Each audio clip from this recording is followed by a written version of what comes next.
茶記早兩日啊，真係大飽眼福啦！見到女神鐘麗緹出席中國國際時裝周嘅婚紗日啊，着住性感婚紗壓軸登場，好鬼刺眼啊！但係估唔到，結過2次婚嘅女神竟然冇着過婚紗噃。我從來都沒穿過婚紗的衣服，會有遺憾嗎？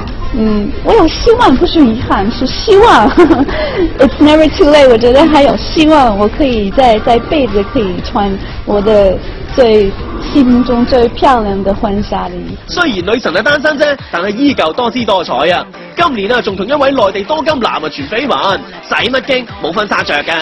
仲大爆料話彭于晏啊幾啱佢眼緣啦。他的人，陳哥的什麼電影我蠻喜歡看，而且他的人挺低調，我比較喜歡低調的男人啊。然後我看他的作品，有時候他很可愛，很單純，但是有時候他可以很野很壞，很多味道。啊，原來女神咧都中意小鮮肉嘅。其實茶記我都好可愛好單純嘅，不如考慮下我啊。